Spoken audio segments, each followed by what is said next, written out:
Hello students, welcome to Common Chemistry. ಇವತ್ತು ನಾವು continuation part ಅನ್ನು ಡಿಸ್ಕಸ್ ಮಾಡೋಣ. ಈ ಲೆಕ್ಚರ್ ಅಲ್ಲಿ ನಾವು ಏನ್ ಡಿಸ್ಕಸ್ ಮಾಡ್ತಿದ್ವಿ ಅಂದ್ರೆ ಸ್ಟೇಟ್ಸ್ ಆಫ್ ಮ್ಯಾಟರ್ ಬಗ್ಗೆ ಡಿಸ್ಕಸ್ ಮಾಡೋಣ. ಇದರಲ್ಲಿ ನಿಮ್ಗೆ ಏನ್ ಕಲಿಬೇಕಾಗಿದೆ ಅಂದ್ರೆ ಎಲಿಮೆಂಟ್ಸ್ ಅಂದ್ರೆ ಏನು, ಕಂಪೌಂಡ್ಸ್ ಅಂದ್ರೆ ಏನು, ಮಿಕ್ಸ್ಚರ್ಸ್ ಅಂದ್ರೆ ಏನು, ಮತ್ತೆ ಸೊಲ್ಯೂಷನ್ಸ್. ಮತ್ತೆ ಇದರಲ್ಲಿ ಬಹಳಷ್ಟು ಇದೆ. ಅನಾಮಲಸ್ ಬಿಹೇವಿಯರ್ ಆಫ್ ವಾಟರ್ ಇದೆ, ಆ ನಂತರ ಟೈಪ್ಸ್ ಆಫ್ ಸೊಲ್ಯೂಷನ್ ಬರುತ್ತೆ, ನಂತರ ಬಾಯ್ಲ್ಸ್ ಲಾ, ಚಾರ್ಲ್ಸ್ ಲಾ, ಅವುಗಳ ಮೇಲಿದ್ದ ಪ್ರಾಬ್ಲಮ್ಸ್, ಇಷ್ಟೆಲ್ಲ ನಾವಿವತ್ತು ಡಿಸ್ಕಸ್ ಮಾಡೋಣ. ಬನ್ನಿ ಹಾಗಾದ್ರೆ ಒನ್ ಬೈ ಒನ್ ನೋಡ್ಕೊಂಡು ಹೋಗೋಣ. ಮ್ಯಾಟರ್ ಅಂದ್ರೆ ಏನು? See, first of all you just understand. ಇಲ್ಲಿ ನೋಡಿ, ಮ್ಯಾಟರ್ ಅಂದ ಕೂಡಲೇ ಒಂದನ್ನು ತಿಳ್ಕೋಬೇಕು. Anything which has a mass and occupy volume. ಅರ್ಥ ಆಯ್ತಾ? ಮಾಸ್ ಮತ್ತೆ ವಾಲ್ಯೂಮ್ ಅನ್ನ ಅಕ್ಯುಪೈ ಮಾಡ್ಕೋಬೇಕು. ಮಾಸ್ ಮತ್ತೆ ವಾಲ್ಯೂಮ್ ಅನ್ನ ಅಕ್ಯುಪೈ ಮಾಡ್ಕೊಳ್ಳೋದಕ್ಕೆ ನಾವೇನಂತ ಕರಿತೀವಿ? ಮ್ಯಾಟರ್ ಅಂತ ಕರಿತೀವಿ. We call it as a matter. ಓಕೆನಾ? So I can write it here. Matter ಅಂದ್ರೆ ಏನಪ್ಪಾ ಅಂದ್ರೆ weight. Anything which has a mass occupy some space. Anything which has mass ಮತ್ತೇನಪ್ಪ? occupy some space. ಅಂದ್ರೆ ಸ್ಪೇಸ್ ಮತ್ತು mass ಇವೆರಡನ್ನ ಇದ್ರೆ ಅದಕ್ಕೆ ಏನಂತ ಕರೀತಾರೆ? ಮ್ಯಾಟರ್ ಅಂತ ಕರೀತಾರೆ. ಸ್ಪೇಸ್ ಅಂದ್ರೆ ಒಂದೇ, ವಾಲ್ಯೂಮ್ ಅಂದ್ರೂ ಕೂಡ ಒಂದೇ. Okay, so I will just delete here, ಯಾಕಂದ್ರೆ ಮತ್ತೆ ನಿಮ್ಗೆಲ್ರಿಗೂ ಸರಿಯಾಗಿ ಕಾಣಲ್ಲ ಟೆಕ್ಸ್ಟ್ ಬುಕ್ ಅಂತ. ನಾನು ಏನ್ ಹೇಳ್ಕೊಂತ ಹೋಗ್ತೀನಿ, ಜಸ್ಟ್ ನೀವು ಅಲ್ಲಿದಲ್ಲೇ ಬರ್ಕೊಂಡ್ ಬಿಟ್ಬಿಡಿ. That much will be the enough for you. ಅದೇ ರೀತಿ ಕನ್ನಡದಲ್ಲಿ ಬಂದ್ರೆ ಏನಂತ ಕರಿತೀವಿ ಅಂದ್ರೆ, ಇದಕ್ಕೆ ದ್ರವ್ಯ ಅಂತ ಕರಿತೀವಿ. ಮಾಸಿಗೆ ಏನಂತ ಕರಿತೀವಿ? ದ್ರವ್ಯ. ಇದು ಮ್ಯಾಟರ್ಗೆ ದ್ರವ್ಯ ಅಂತ ಕರಿತೀವಿ. ಮಾಸ್ ಅಂದ್ರೆ ಏನಪ್ಪಾ? ರಾಶಿ. ಗಾತ್ರ ಅಂದ್ರೆ ವಾಲ್ಯೂಮ್. ದ್ರವ್ಯ ಯಾವುದಕ್ಕೆ ನೀವು ದ್ರವ್ಯ ಅಂತ ಕರಿತೀರಿ ಅಂದ್ರೆ, ರಾಶಿ ಮತ್ತು ಗಾತ್ರ ಎರಡು ಇರುವಂತಹ ಒಂದು ವಸ್ತುವಿಗೆ ನಾವೇನಂತ ಕರಿತೀವಿ? ದ್ರವ್ಯ ಅಂತ ಕರಿತೀವಿ. ಓಕೆನಾ? ಸೊ ಸೈಮಲ್ಟೇನಿಯಸ್ಲಿ ಸ್ವಲ್ಪ ಸ್ವಲ್ಪ ಕನ್ನಡನೂ ನಾನು ಹೇಳ್ಬೇಕನ್ಸ್ತು, ಹೇಳ್ತಾ ಇದ್ದೀನಿ. Now come to the next point. Next point ಅಲ್ಲಿ ನಮ್ಗೆ ಡಿಸ್ಕಸ್ ಮಾಡಬೇಕಾಗಿದೆ, ಮ್ಯಾಟರ್ ಒಳಗಡೆ one thing we have to discuss. ನೋಡಿ, physical state of the matter ಬಗ್ಗೆ ಡಿಸ್ಕಸ್ ಮಾಡೋಣ. Physical state of the matter. Physical state of the matter ಬಂದ ಕೂಡಲೇ ಏನಾಗುತ್ತೆ ನೋಡಿ. ಬನ್ನಿ, ಮ್ಯಾಟರ್ ಅಂದ ಕೂಡಲೇ ಇಲ್ಲಿ ಅರ್ಥ ಮಾಡ್ಕೋಬೇಕಾಗಿರೋದು ಅಂದ್ರೆ, anything which has a mass occupy some space is called as matter. ಅಂದ್ರೆ ಇಲ್ಲಿ ಮಾಸ್ ಅಂದ್ರೆ ಏನಂತ ಕರೆದಿವಿ ನಾವು? ರಾಶಿ ಅಂತ ಕರೆದಿದ್ದೀವಿ. ಸ್ಪೇಸ್, ವಾಲ್ಯೂಮ್ ಏನಂತ ಕರೆದಿದ್ವಿ? ವಾಲ್ಯೂಮ್. ಸ್ಪೇಸ್ ಅಂದ್ರೆ ಒಂದೇ, ವಾಲ್ಯೂಮ್ ಅಂದ್ರೆ ಕೂಡ ಒಂದೇ. ಓಕೆನಾ? ಸೊ ಈ ರೀತಿ ನಂಗೆ ಸ್ವಲ್ಪ ಏನಾಗ್ತದೆ, ಇನ್ಕನ್ವೀನಿಯಂಟ್ ಆಗ್ತಿದ್ರೆ ದಯವಿಟ್ಟು ಕ್ಷಮಿಸಿ. ಗಾತ್ರ, ಗಾತ್ರವನ್ನು ಏನಂತ ಕರೀತಾರೆ? ವಾಲ್ಯೂಮ್ ಅಂತ ಕರೀತಾರೆ. ಓಕೆನಾ? ಸೊ ನಾವು come back to the our desirable point. ನಾವು ಹಿಯರ್ ಸಾಲಿಡ್ಸ್ ಒಳಗಡೆ ಡಿಸ್ಕಸ್ ಮಾಡೋಣ. ಅದು ಮ್ಯಾಟರ್ ಅಲ್ಲಿ 3 ರೀತಿ ಕ್ಲಾಸಿಫೈ ಮಾಡಿದೀವಿ. We classified matter into 3 types. ಓಕೆನಾ? ಒಂದನ್ನ ಏನಂತ ಕರಿತೀವಿ? ಸಾಲಿಡ್. ಸಾಲಿಡ್ಗೆ ನಾವೇನಂತ ಕರಿತೀವಿ ಕನ್ನಡದಲ್ಲಿ? ಘನ ಅಂತ ಕರಿತೀವಿ. ಲಿಕ್ವಿಡ್ಗೆ ನಾವೇನಂತ ಕರಿತೀವಿ? ದ್ರವ ಅಂತ ಕರಿತೀವಿ. ಗ್ಯಾಸಸ್ಗೆ ನಾವೇನಂತ ಕರಿತೀವಿ? ಅನಿಲ ಅಂತ ಕರಿತೀವಿ. ನೋಡಿ, ಸಾಲಿಡ್ಸ್ ಒಳಗಡೆ ಏನಿರುತ್ತೆ, ಮೊದಲು ಇಂಗ್ಲಿಷ್ ಅಲ್ಲಿ ಹೇಳ್ತೇನೆ ನೋಡಿ. They are very closely packed. Packing ಏನಿದೆ, ಬಹಳ ಕ್ಲೋಸ್ಲಿ. ಅಟಮ್ಸ್ ಎಲ್ಲ ಒಂದ್ ಹತ್ರ ಒಂದು ಪ್ಯಾಕ್ಡ್ ಇರ್ತವೆ. ಇದರಲ್ಲಿ ಸ್ವಲ್ಪ ಲೂಸ್ಲಿ ಇರ್ತದೆ, ಇದರಲ್ಲಿ ಫಾರ್ ಅಪಾರ್ಟ್ ಇರ್ತದೆ. For apart. ಓಕೆನಾ? ಹಾಗಾದ್ರೆ ಇವುಗಳ ಮೂವ್ಮೆಂಟ್ ಏನಿದೆ ರೆಸ್ಟ್ರಿಕ್ಟೆಡ್ ಇದೆ. ಇವು ಎಲ್ಲೂ ಹೋಗೋದಿಲ್ಲ, ಗಟ್ಟಿಯಾಗಿ ಹಿಡ್ಕೊಂಡಿದೆ. ಇವುಗಳ ಮೂವ್ಮೆಂಟ್ ಅಲ್ಲಿ ಸ್ವಲ್ಪ ರೆಸ್ಟ್ರಿಕ್ಷನ್ ಕಡಿಮೆ ಇದೆ. ಹೀಗಾಗಿ ಅಲ್ಲಿದಲ್ಲೇ ಸ್ವಲ್ಪ ಆಸಿಲೇಷನ್, ವೈಬ್ರೇಷನ್ ಆಗ್ತದೆ. ಇಲ್ಲ ಹಾಗಿಲ್ಲ, ಇವು ಟೋಟಲಿ ಫ್ರೀ ಮೂವ್ಮೆಂಟ್ ಆಗ್ತದೆ. ಓಕೆನಾ? ಸೊ ಫ್ರೀ ಮೂವ್ಮೆಂಟ್ ಆಗೋದ್ರಿಂದ ಇವುಗಳಿಗೆ ನಾವೇನಂತ ಕರಿತೀವಿ? ಗ್ಯಾಸ್ ಅಂತ ಕರಿತೀವಿ. ಇನ್ನೊಂದು ನೋಡಿ, ವೆರಿ ಇಂಪಾರ್ಟೆಂಟ್ ಪಾಯಿಂಟ್, ಶೇಪ್ ಮತ್ತೆ ವಾಲ್ಯೂಮ್. ಡೆಫಿನೆಟ್ ಶೇಪ್ ಮತ್ತೆ ಡೆಫಿನೆಟ್ ವಾಲ್ಯೂಮ್ ಇದೆ ಸಾಲಿಡ್ಸಿಗೆ. ಬಟ್ ಗ್ಯಾಸಸ್, ಲಿಕ್ವಿಡ್ಸಿಗೆ ಬಂದ್ರೆ ಡೆಫಿನೆಟ್ ವಾಲ್ಯೂಮ್ ನಿಮಗೇನೆ ಅಲ್ಲೇನಿದೆ ಸಿಗ್ತದೆ, ಬಟ್ ಇನ್ಡೆಫಿನೆಟ್ ಶೇಪ್. ಶೇಪ್ ಅಂದ್ರೆ ನೀವು ಗ್ಲಾಸ್ ಅಲ್ಲಿ ಹಾಕಿದ್ರೆ ಗ್ಲಾಸಿನ ಶೇಪ್ ತಗೊಳುತ್ತೆ, ನೀವು ಬಾಟಲ್ ಅಲ್ಲಿ ಹಾಕಿದ್ರೆ it will get the bottle shape. ಅರ್ಥ ಆಯ್ತಾ? ಅದೇ ರೀತಿ ಅನಿಲದು ಕೂಡ ಹಾಗೆ ಇನ್ಡೆಫಿನೆಟ್ ವಾಲ್ಯೂಮ್ ಮತ್ತೆ ಇನ್ಡೆಫಿನೆಟ್ ಶೇಪ್ ಇರುತ್ತೆ. ಇದಕ್ಕೆ ನೀವು ಕಾಂಪ್ರೆಸ್ ಮಾಡಬಹುದು. ಕಾಂಪ್ರೆಸ್ ಅಂದ್ರೆ ಅರ್ಥ ಆಗುತ್ತಲ್ಲ, ಇಲ್ಲಿ ಲಿಕ್ವಿಡ್ ಇಷ್ಟಿದೆ ಅಂತ ತಿಳ್ಕೊಳ್ಳಿ, ಇದು ಗ್ಯಾಸಸ್ ಇದೆ ಅಂತ ತಿಳ್ಕೊಳ್ಳಿ. ನೀವು ಪ್ರೆಷರ್ ಅಪ್ಲೈ ಮಾಡಿದ್ರೆ ಇಷ್ಟರಲ್ಲಿ ಅದು ಗ್ಯಾಸ್ ಮಾಲಿಕ್ಯೂಲ್ ಬಂದು ಕೂತ್ಕೊಂಡ್ಬಿಡ್ತದೆ. ಇದಕ್ಕೆ ನಾವೇನಂತ ಕರಿತೀವಿ? ಕಾಂಪ್ರೆಷನ್ ಅಂತ ಕರಿತೀವಿ. ಅರ್ಥ ಆಗ್ತದೆ ನಾ ಹೇಳಿದ್ದು? ಸೊ ಕಾಂಪ್ರೆಸ್ ಮಾಡಿದ್ರೆ ಅವೇನಾಗ್ತದೆ, ಅದೇನಾಗ್ತದೆ, ಅದರದ್ದು ವಾಲ್ಯೂಮ್ ಕಳ್ಕೊಂಡ್ಬಿಡ್ತದೆ. ಓಕೆನಾ? ಹೀಗಾಗಿ ನಾವು ಅದಕ್ಕೆ ಏನಂತ ಕರಿತೀವಿ, ಇಂಡೆಫಿನಿಟ್ ವಾಲ್ಯೂಮ್ ಮತ್ತೆ ಇಂಡೆಫಿನಿಟ್ ಶೇಪ್ ಅಂತ ಕರಿತೀವಿ. ಇವು 3 ಪಾಯಿಂಟ್ ನೀವು ನೆನ್ಪಿಟ್ಕೋಬೇಕು. ಓಕೆನಾ? ಇಲ್ಲಿ ನೋಡಿ, ನಾನು ಇವಾಗಲೇ ಹೇಳಿದ್ನಲ್ಲ, ಕಾಂಪ್ರೆಷನ್ ಬಗ್ಗೆ ಹೇಳಿದ್ದೆಲ್ಲ. ಈ ರೀತಿ ಇಂಜೆಕ್ಷನ್ ಮುಂದ್ಗಡೆ ಏನ್ ಮಾಡಿದ್ದಾರೆ, ಅವರು ಪ್ಯಾಕ್ ಮಾಡಿದ್ದಾರೆ. ಇಲ್ಲಿಂದ ನೀವು ಎಷ್ಟೇ ಪ್ರೆಷರ್ ಅಪ್ಲೈ ಮಾಡಿದ್ರು ಕೂಡ ಅದು ಏನಾಗ್ತದೆ, ಗ್ಯಾಸ್ ಇನ್ನೂ ಸ್ವಲ್ಪ ಒಳಗಡೆ ಬಂದು ಈ ರೀತಿ, ಸಪೋಸ್ ಇದು ಇನಿಷಿಯಲ್ ಕಂಡೀಷನ್ ಇದೆ ಅಂತ ತಿಳ್ಕೊಳ್ಳಿ. ಸೇಮ್ ಆಫ್ಟರ್ ಸಮ್ ಟೈಮ್ ಇದೇ ಇಂಜೆಕ್ಷನ್ ನೀವು ಇದು ಮಾಡಿದ್ರೆ ಇದು ಇನ್ನೂ ಸ್ವಲ್ಪ ಒಳಗಡೆ ಹೋಗ್ತದೆ. ಓಕೆನಾ? ಇಲ್ಲಿದ್ದು ಇಲ್ಲಿ ತನಕ ಬಂತು ಅಂತ ತಿಳ್ಕೊಳ್ಳಿ. ಸೊ ನಾವು the volume is reaches to this one. ಇದು V1 ವಾಲ್ಯೂಮ್ ಇದ್ರೆ ಇದು V2 ವಾಲ್ಯೂಮ್ ಅಂತ ತಿಳ್ಕೊಂಡ್ಬಿಡಿ. ಓಕೆನಾ?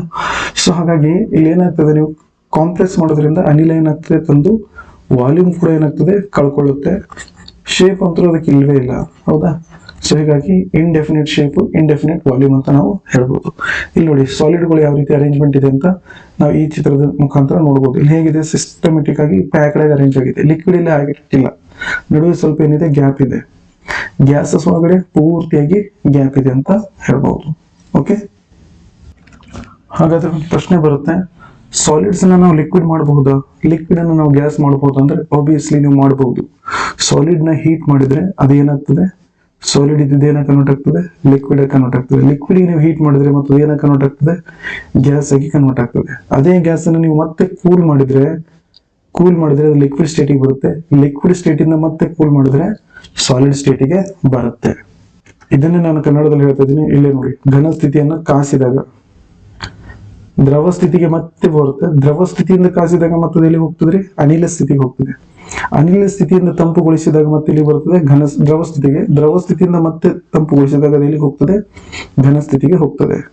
ಇವಾಗ ಸರಿ, ಇದೆಷ್ಟಾದ ಕೂಡಲೇ ಇಲ್ಲೇನ್ ಘನ ಸ್ಥಿತಿ ಇದೆಯಲ್ಲ, ಘನ ಸ್ಥಿತಿಯಲ್ಲಿರುವಂತಹ ಅಂದ್ರೆ ಸಾಲಿಡ್ಸ್ ಗಳನ್ನ ಯಾವ ರೀತಿ ಅಳತೆ ಮಾನ ಏನಿದೆ ಅಂತ ನೀವು ಕೇಳಿದ್ರೆ, ಘನ ಸ್ಥಿತಿಯಲ್ಲಿರೋದನ್ನೆಲ್ಲ ನಾವು ಎದರಲ್ಲಿ ಅಳಿತೀವಿ ಅಂದ್ರೆ ಗ್ರಾಮ್ಸ್ ಗಳಲ್ಲಿ ಅಳಿತೀವಿ. ಎದರಲ್ಲಿ ಅಳಿತೀವಿ, grams.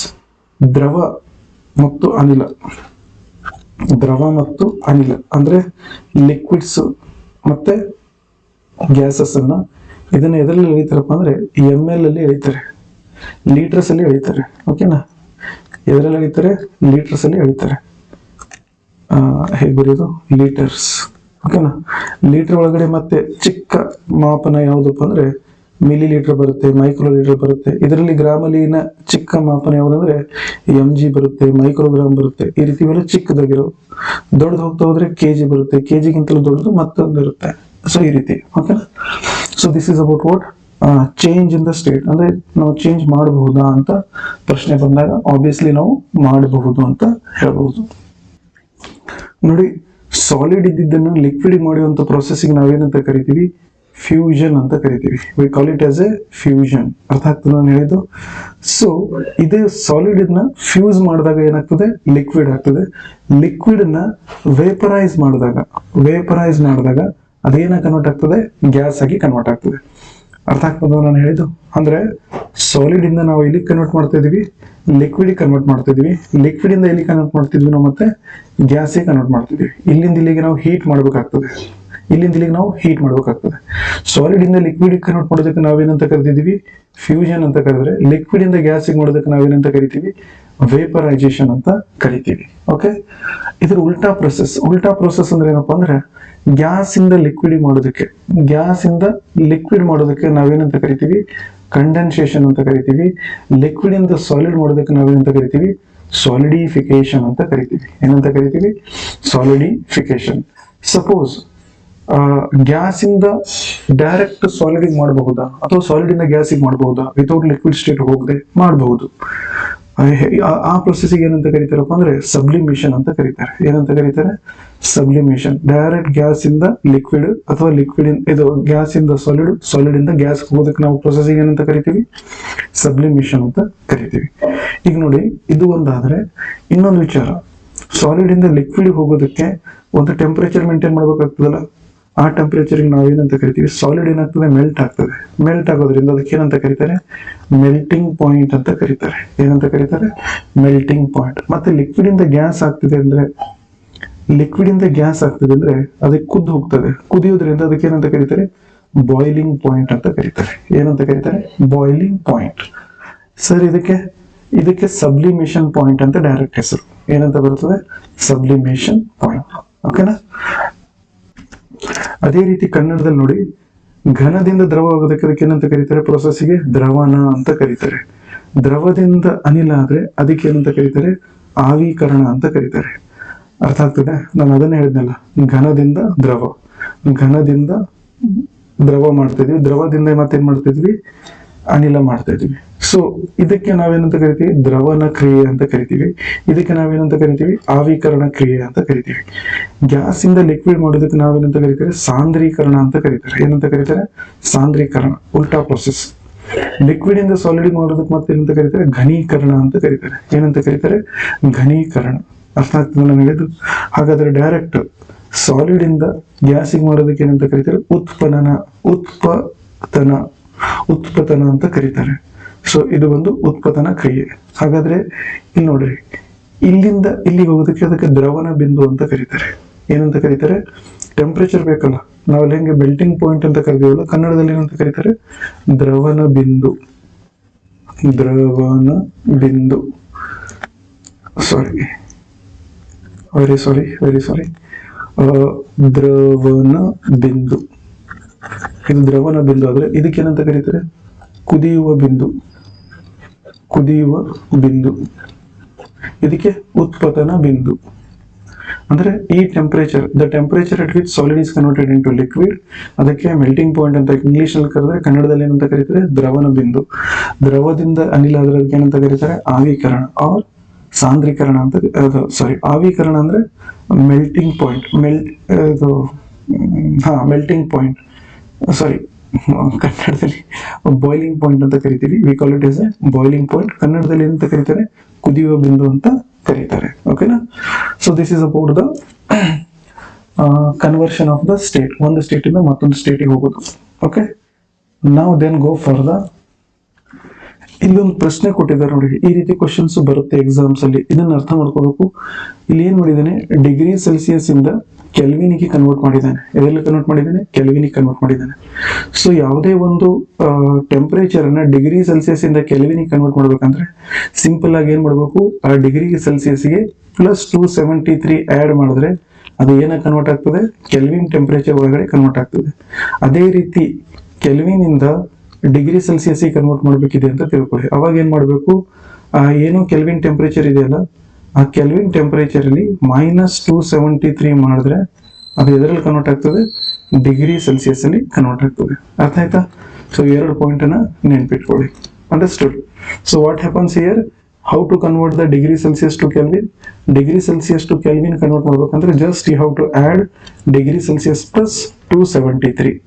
You want to convert from Kelvin to degree Celsius, just you have to -273 in Kelvin temperature. Automatically it will convert into the degree Celsius. ಈ ಎರಡು ಪ್ರಾಬ್ಲಮ್ಗಳು ಅದರಲ್ಲೇ ಕೊಟ್ಟಿದ್ದಾರೆ. ಈ ರೀತಿ ಕ್ವಶನ್ ಬರುತ್ತೆ, ಡೆಫಿನೆಟ್ ಆಗಿ ಬರುತ್ತೆ ಅಂತ. ಓಕೆನಾ? ದಯವಿಟ್ಟು ಇಂಥವನ್ನೆಲ್ಲ ಏನ್ ಮಾಡ್ಕೋಬೇಕು? ನೀವು ನೋಟ್ ಮಾಡ್ಕೊಂಡು ಪ್ರಾಕ್ಟೀಸ್ ಮಾಡಬೇಕು. ಅರ್ಥ ಆಯ್ತಾ ನಾನು ಹೇಳಿದ್ದು? ಸೊ ಈ ಫಾರ್ಮುಲಾ ಒಂದನ್ನು ಪ್ಲಸ್ ಈ ಫಾರ್ಮುಲಾ ಒಂದನ್ನು ಬರೆದಿಟ್ಕೊಂಡು ಪ್ರಾಕ್ಟೀಸ್ ಮಾಡಿ. ಓಕೆ, ಬನ್ನಿ ಹಾಗಾದ್ರೆ ಇಲ್ಲೊಂದು ಅಟ್ಮಾಸ್ಫಿಯರ್ ಅಂತ ಒಂದು ಟರ್ಮ್ ಬರ್ತಾ ಇದೆ.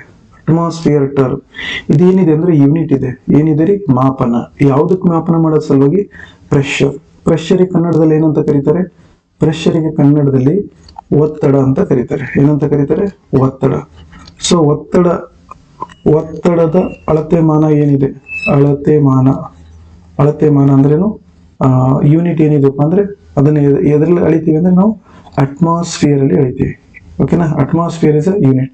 ಬಹಳಷ್ಟಿದೆ. ಅಟ್ಮಾಸ್ಫಿಯರ್ ಇದೆ, ಟೋರ್ಸೆಲ್ಲಿ ಇದೆ, ಬಹಳಷ್ಟಿದೆ. ಬಾರ್ ಇದೆ, ಪ್ಯಾಸ್ಕಲ್ ಇದೆ. ಬಟ್ ಅವೆಲ್ಲ ನಾವಿಲ್ಲಿ ಹೇಳೋದು ಬೇಡ. ನಿಮ್ಗೇನು NCERT ಅಲ್ಲಿ ಕೊಟ್ಟಿದ್ದಾನೆ ಅದನ್ನ ನೋಡ್ಕೊಳ್ಳಿ, up to 10th level. So ಇಲ್ಲಿ ಅಟ್ಮಾಸ್ಫಿಯರ್ ಅಂತ ಕೊಟ್ಟಿದ್ದಾನೆ, ಇದನ್ನು ನಾವು ನೆನ್ಪಿಟ್ಕೊಂಡ್ಬಿಡಿ. 1 ಅಟ್ಮಾಸ್ಫಿಯರ್ ಬೆಲೆ ಎಷ್ಟಕ್ಕೆ ಸಮಾನಾಗಿರ್ತದೆ? 1 atmosphere is equal to 1.01 into 10⁵ ಪ್ಯಾಸ್ಕಲ್ಗೆ ಸಮನಾಗಿರುತ್ತೆ. ಕೆಲವೊಂದ್ಸರಿ ಕನ್ಫ್ಯೂಷನ್ ಕ್ರಿಯೇಟ್ ಮಾಡ್ಬಿಡ್ತಾನೆ. ಕನ್ಫ್ಯೂಷನ್ ಹೆಂಗಂದ್ರೆ ಇದನ್ನ ಕಿಲೋದಲ್ಲಿ ಕೊಟ್ಬಿಡ್ತಾನೆ. 1.01 into 10⁻² ಕಿಲೋ ಪ್ಯಾಸ್ಕಲ್ ಅಂತ ಕೊಡ್ತಾನೆ. ಕಿಲೋ ಅಂದ್ರೆ ಏನಂತ ಅರ್ಥ? 10⁻³ ಅಂತ ಅರ್ಥ. ಸೊ ಹೀಗಾಗಿ ಇವೆರಡನ್ನ ಕೂಡ ನೆನ್ಪಿಟ್ಕೊಳ್ಳಿ. 10⁻³ ಇಸ್ ಈಕ್ವಲ್ ಟು 1 kg. ಹೌದಾ? 1 ಕಿಲೋ ಅಂದ್ರೆ ಎಷ್ಟು? 10⁻³ ಗ್ರಾಮ್ ಅಂದ್ರೆ 1000 grams is equal to 1 kg. So ಹಾಗಾಗಿ ಇದನ್ನು ಕೂಡ ನಾವು ನೋಡಿ ಸಪರೇಟ್ ಆಗಿ ನೋಟ್ ಮಾಡಿ ನೆನ್ಪಿಟ್ಕೊಳ್ಳಿ. ಓಕೆನಾ? So this is also an important point for you. So atmosphere ಅನ್ನು ಎದರಲ್ಲಿ ಮೆಜರ್ ಮಾಡ್ತೀರಿ? ಒತ್ತಡವನ್ನು ಎದರಲ್ಲಿ ಮೆಜರ್ ಮಾಡ್ತೀರಿ? ಒತ್ತಡವನ್ನು ಮೆಜರ್ ಮಾಡುವಂತ ಒಂದು ಏನಿದೆ ಅಳತೆಮಾನ ಏನಿದೆ, ಇದು ಯೂನಿಟ್ ಏನಿದೆ? ಪ್ರೆಷರ್. ಪ್ರೆಷರ್ ಅಳತೆ ಮಾಡುವಂತ ಯೂನಿಟ್ ಯಾವುದು? ಅಟ್ಮಾಸ್ಫಿಯರ್ ಇದೆ. ATM. ATM ವ್ಯಾಲ್ಯೂ ಎಷ್ಟಿದೆ?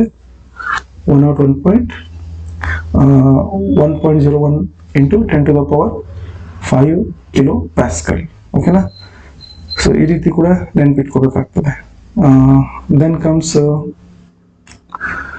ಈ ಪ್ರೆಷರ್ಗೆ ಏನಂತ ಕರೀತಾರಪ್ಪ ಅಂದ್ರೆ ಅಟ್ಮಾಸ್ಫಿಯರಿಕ್ ಪ್ರೆಷರ್ ಅಂತ ಕರೀತಾರೆ. Atmospheric pressure. Okay. So atmospheric pressure ಅಂದ್ರೆ ಏನು? ಇದು ಅಟ್ಮಾಸ್ಫಿಯರಿಕ್ ಪ್ರೆಷರ್ ಸಿ ಲೆವೆಲ್ ಅಲ್ಲಿ ಎಷ್ಟಿರುತ್ತೆ? 1 ಅಟ್ಮಾಸ್ಫಿಯರ್ ಇರುತ್ತೆ. ಅದಕ್ಕೆ ಮತ್ತೆ NTP STP ಅಂತ ಬರ್ತವೆ, ಬಟ್ ಅವೆಲ್ಲ ನಿಮ್ಗೆ ಇಲ್ಲಿ ಬೇಡ. ಸಿಂಪಲ್ ಆಗಿ ಇದು ಒಂದು ನೆನ್ಪಿಟ್ಕೊಳ್ಳಿ. ಎಕ್ಸಾಮ್ ಅಲ್ಲಿ ಬರೋದು ದಿಸ್ ಮಚ್ ಇಸ್ ಪಾಯಿಂಟ್. ಇದನ್ನು ಬರಲ್ಲ. ಅಟ್ಮಾಸ್ಫಿಯರಿಕ್ ಪ್ರೆಷರ್ ಅಂದ್ರೆ ನಾವು ಏನು ಕೇಳೋದಿಲ್ಲ, ಜಸ್ಟ್ ಏನು ತಿಳ್ಕೊಳ್ಳಿ, ಇದೊಂದು ನೆನ್ಪಿಟ್ಕೊಳ್ಳಿ. ಇನ್ನೊಂದು ಇಲ್ಲಿ ಇದೆ ನೋಡ್ರಿ, ಇನ್ನೊಂದು ಯೂನಿಟ್ ಏನಿದೆ? ಪ್ಯಾಸ್ಕಲ್ ಯೂನಿಟ್ ಇದೆ. This is also very important.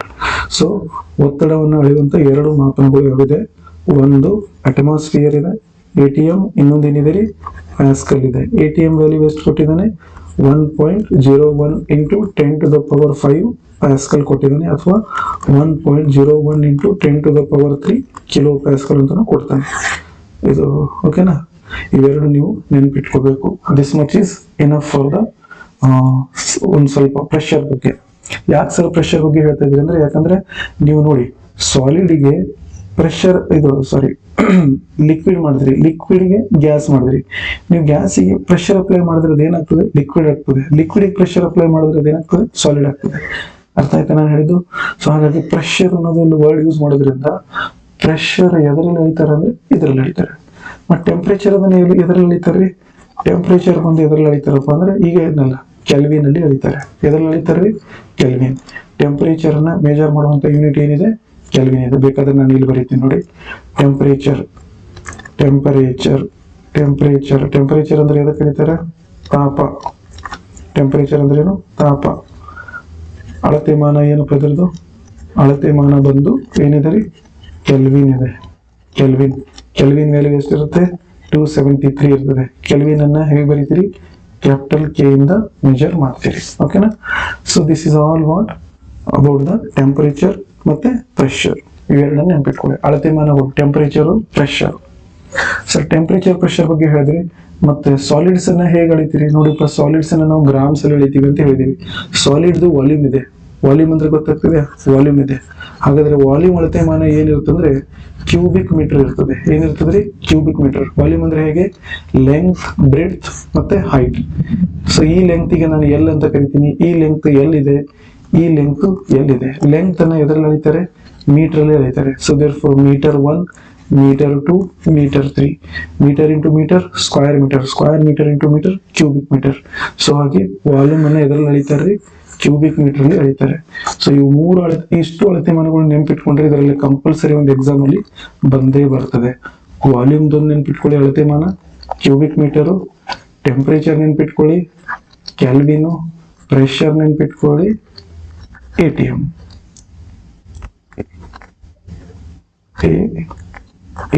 ATM ಅಂದ್ರೆ ಅಟ್ಮಾಸ್ಫಿಯರ್. ಓಕೆನಾ? So these are about what your some of the basic units. ನಾನು ಇವಾಗಲೇ ಹೇಳಿದ್ನಲ್ಲ, ತಾಪ ಅಂದ್ರೆ ತಾಪದ ಏಕಮಾನ ಅಳತೆಮಾನ ಯಾವುದು? ಕೆಲ್ವಿನ್. ಕೆಲ್ವಿನ್ ಅನ್ನು ಯಾವ್ದನ್ನ ರಿಪ್ರೆಸೆಂಟ್ ಮಾಡ್ತೀರಿ? K. ಉದ್ದ ಮೀಟರ್ ಅನ್ನ M ಇಂದ ರಿಪ್ರೆಸೆಂಟ್ ಮಾಡ್ತೀರಿ. ರಾಶಿ kg. ಇದನ್ನ ತೂಕ ಅಂದ್ರೆ ನ್ಯೂಟನ್ಸ್. ಇದು ನಮಗೆ ಅವಶ್ಯಕತೆ ಇಲ್ಲ. ಇವೆಲ್ಲ ನಮಗೆ ಇದರ ಅವಶ್ಯಕತೆ ಇಲ್ಲ. ಒತ್ತಡವನ್ನು ನೆನ್ಪಿಟ್ಕೊಳ್ಳಿ, ಪ್ಯಾಸ್ಕಲ್ ಅನ್ನೋದು ನೆನ್ಪಿಟ್ಕೊಳ್ಳಿ. ಓಕೆ. ಸೊ ಅದೇ ರೀತಿ ನಾನು ಇಲ್ಲಿ ಇಂಗ್ಲಿಷ್ ಅಲ್ಲೂ ಅದೇ ಇದೆ ನೋಡಿ. So here in English, temperature is measured in Kelvin, length is measured in meter, mass is measured in kilogram. Density, what is the meaning of density? Density ಅಂದ್ರೆ ಇಲ್ಲಿ ಏನು ಬರ್ದಿದೆ? ಸಾಂದ್ರತೆ ಅಂತ ಕರೀತಾರೆ. ಐ ಥಿಂಕ್ ಎಸ್, ಸಾಂದ್ರತೆ ಅಂತ ಕರೀತಾರೆ. ಸೊ ನಿಮ್ಗೆ ಗೊತ್ತಿರಬೇಕು. ಡೆನ್ಸಿಟಿ ಬಗ್ಗೆ ನಾನು ಇಲ್ಲೇ ಬರ್ದು ತೋರಿಸ್ತೀನಿ. Density, what is the meaning of density? Density ಅಂದ್ರೆ mass by volume. Mass by volume. Mass ಅನ್ನ ಎದ್ರಲ್ಲಿ ಅಳತೆ ಮಾಡ್ತಾರೆ? ಮಾಸ್ ಅನ್ನ kg ಅಲ್ಲಿ ಅಳತೆ ಮಾಡ್ತಾರೆ. ವಾಲ್ಯೂಮ್ ಅನ್ನ ಎದ್ರಲ್ಲಿ ಅಳತೆ ಮಾಡ್ತಾರೆ? Cubic metre. So density unit ಏನಾಗ್ತದೆ? ಕಿಲೋಗ್ರಾಮ್ ಪರ್ ಕ್ಯೂಬಿಕ್ ಮೀಟರ್ ಆಗ್ತದೆ. ಮೇಲ್ಗಡೆ ಹೋದ್ರೆ ಪರ್ ಕ್ಯೂಬಿಕ್ ಮೀಟರ್ ಆಗ್ತದೆ. ಸೊ ಇದು ಯೂನಿಟ್ ಇದೆ, ಇಲ್ಲಿ ಕೊಟ್ಟಿದೆ ನೋಡ್ರಿ, kilogram per cubic metre. Okay, pressure ಬಂದೇನಿದೆ ಪ್ಯಾಸ್ಕಲ್ ಇದೆ. ಓಕೆನಾ, ಸಾಂದ್ರತೆ ಡೆನ್ಸಿಟಿ ಅಂದ್ರೆ ಏನು, ಸಾಂದ್ರತೆ. ಓಕೆನಾ, ಸೊ ಇವೆಲ್ಲ ಯೂನಿಟ್ ಗೊತ್ತಿದ್ರೆ that much will be the enough for the teacher level recruitment. ಒಂದು ಪ್ರೈಮರಿ ಟೀಚರ್ ಲೆವೆಲ್ ರಿಕ್ರೂಟ್ಮೆಂಟ್ ಇಷ್ಟಿದ್ರೆ ಇನಫ್. ಬನ್ನಿ ಹಾಗಾದ್ರೆ ನೆಕ್ಸ್ಟ್ ಟಾಪಿಕ್. ನಿಮ್ಮ ಸಿಲೆಬಸ್ ಅಲ್ಲಿ ಕೊಟ್ಟಿರೋದು ಏನಪ್ಪಾ ಅಂದ್ರೆ ಮ್ಯಾಟರ್ ಬಗ್ಗೆ ಕೊಟ್ಟಿದ್ದೇನೆ. ಎದ್ರ ಬಗ್ಗೆ ಕೊಟ್ಟಿದ್ದೇನೆ? ಮ್ಯಾಟರ್. ಸೊ ಹಾಗಾದ್ರೆ what is this matter? Matter ಅಂದ್ರೆ ಏನು? ನಾನು ಅವಾಗಲೇ ಹೇಳಿದ್ದೀನಿ, anything which has mass and occupy some space. Anything which has mass and occupy some space is called as matter ಅಂತ ಕರೀತಾರೆ. ಏನಂತ ಕರೀತಾರೆ? ಮ್ಯಾಟರ್ ಅಂತ ಕರೀತಾರೆ. What is the meaning of matter? Matter is nothing but anything which has mass and occupy some space. So ಇದಕ್ಕೆ ನಾವೇನಂತ ಕರಿತೀವಿ? Matter ಅಂತ ಕರಿತೀವಿ. ಐ ಥಿಂಕ್ ಇದು ಇಲ್ಲಿ ಇದ್ರೊಳಗಡೆನೆ ಇರ್ತದೆ ಎಲ್ಲೋ. You just read this things. ಇಲ್ಲಾಂದ್ರೆ ಇಲ್ಲಿ ಎಲ್ಲಾದ್ರೂ ಬರ್ಕೊಂಡ್ಬಿಡಿ. I will just write it here. Suppose ನಿಮ್ಗೆ ಗೊತ್ತಾಗ್ಲಿಲ್ಲ ಅಂದ್ರೆ I will write it here. Anything which has mass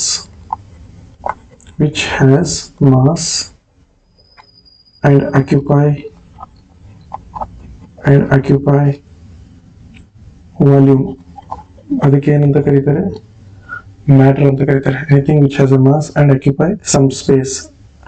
ಓಕೆನಾ, that is what we call it as matter. ಇದು ಒಂದು ಮ್ಯಾಟರ್ ಇದೆ, ಇದನ್ನು ಮ್ಯಾಟರ್ ಇದೆ. This is all our matter. ನಿಮ್ ಟೇಬಲ್ ಇರೋದು ಒಂದು ಮ್ಯಾಟರ್, ಕುರ್ಚಿ ಇರೋದು ಮ್ಯಾಟರ್, ನಿಮಗ್ ನೀವೇ ಒಂದು ಮ್ಯಾಟರ್. ಇವೆಲ್ಲವೂ ಕೂಡ ಏನು ಬರ್ತದೆ? ಮ್ಯಾಟರ್ ಅಂತ ಬರ್ತದೆ. ಕನ್ನಡದಲ್ಲಿ ಹೇಳೋದಾದ್ರೆ ಇದಕ್ಕೆ ಏನಂತ ಕರೀತಾರಪ್ಪ ಅಂದ್ರೆ ದ್ರವ್ಯ ಅಂತ ಕರೀತಾರೆ. ಏನಂತ ಕರೀತಾರ್ರಿ? ದ್ರವ್ಯ. ಓಕೆನಾ, ಸೊ ಈ ದ್ರವ್ಯ ಅಂದ್ರೆ ಏನು ಅದನ್ನೇ ನಾನು ಇಲ್ಲಿ ಹೇಳಕ್ ಇಷ್ಟಪಡ್ತೀನಿ. ದ್ರವ್ಯ ಅಂದ್ರೆ ಸಿಂಪಲ್ ಆಗಿ ಹೇಳ್ಬೇಕಂದ್ರೆ ಏನಂತ ಹೇಳೋದು, ದ್ರವ್ಯ ಬಂದ ರಾಶಿ ಮತ್ತೆ anything which has a mass. ಮಾಸಿಗೆ ಏನಂತ ಕರೆದಿದ್ದೀನಿ ನಾನು? ರಾಶಿ ಅಂತ ಕರೆದಿದ್ದೀನಿ. ಮತ್ತೆ ತೂಕ. ರಾಶಿ ಅಂದ್ರೆ ಒಂದು, ತೂಕ ಅಂದ್ರೆ ಒಂದೇ. ರಾಶಿ ಹೊಂದಿದ್ದು ಮತ್ತೆ ಸ್ವಲ್ಪ ಜಾಗ ಅದೇನ್ ಮಾಡ್ಬೇಕು? ಅಕ್ಯುಪೈ ಮಾಡ್ಬೇಕು, ಖಾಲಿ ಜಾಗ ಅಕ್ಯುಪೈ ಮಾಡ್ಬೇಕು. ಅದಕ್ಕೆ ನಾವೇನಂತ ಕರಿತೀರಿ? We call it as a ದ್ರವ್ಯ ಅಂತ ಕರೀತಾರೆ. ಓಕೆ, ಕನ್ನಡದಲ್ಲಿ ದ್ರವ್ಯ ಅಂತ ಕರೀತಾರೆ. ಸೊ ಮ್ಯಾಟರ್ ಅಂದ ಕೂಡಲೇ ಮ್ಯಾಟರ್ ಒಳಗಡೆ ಎಷ್ಟು ಟೈಪ್ ಇದೆ? How many types of matters ನಮ್ಮ ಹತ್ರ ಇರೋದು? So we have 3 types of matters. ಓಕೆನಾ, ಒಂದು ಬಂದು ಸಾಲಿಡ್, ಮತ್ತೊಂದು ಬಂದು ಲಿಕ್ವಿಡ್, ಇನ್ನೊಂದು ಬಂದು ಗ್ಯಾಸ್.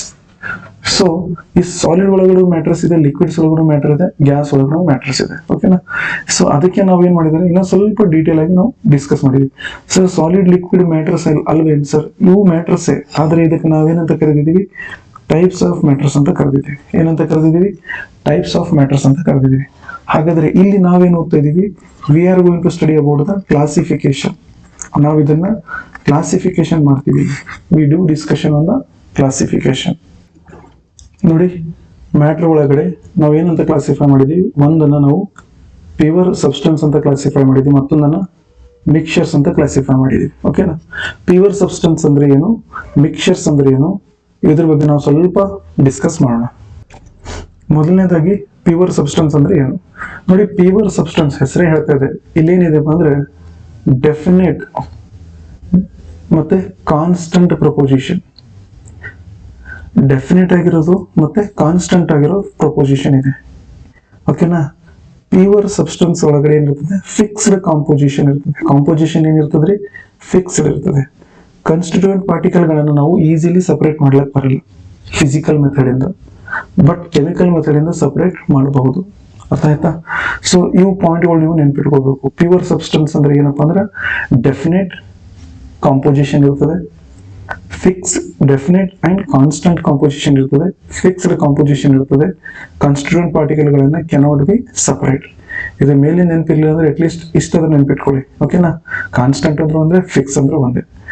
ಸೊ ಡೆಫಿನೆಟ್ ಅದರಂತ ಕರೀರಿ, ಕಾನ್ಸ್ಟಂಟ್ ಅದರಂತ ಕರೀರಿ, ಇಲ್ಲಾಂದ್ರೆ ಫಿಕ್ಸ್ ಆದ್ರೂ ಕರೀರಿ. ಮೂರಲ್ಲಿ ಯಾವ್ದಾದ್ರು ಒಂದನ್ನು ಕರೆದರೂ ಕೂಡ ನಡೀತದೆ.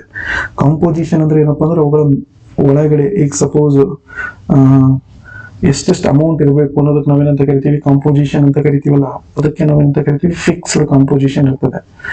ಫಾರ್ ಎಕ್ಸಾಂಪಲ್, ಇದನ್ನ ಮತ್ತೆ ನಾವು ಎರಡು ರೀತಿ ಕ್ಲಾಸಿಫೈ ಮಾಡಿದೀವಿ. ಒಂದನ್ನ ಎಲಿಮೆಂಟ್ ಅಂತ ಕರೆದಿವಿ, ಮತ್ತೊಂದನ್ನ ಕಂಪೌಂಡ್ ಅಂತ ಕರೆದಿದ್ದೀವಿ. ಸೊ ಎಲಿಮೆಂಟ್ ಅಂತ ಕೂಡಲೇ ಏನು?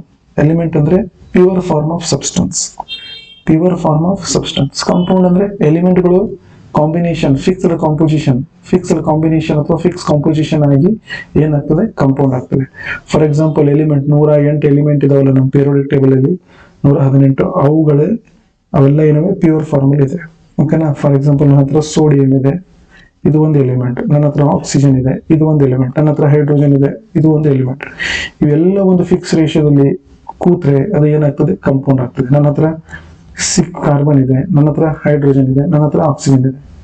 ಸೊ ನಾನೇನ್ ಮಾಡ್ತೀನಿ, C6H12O6.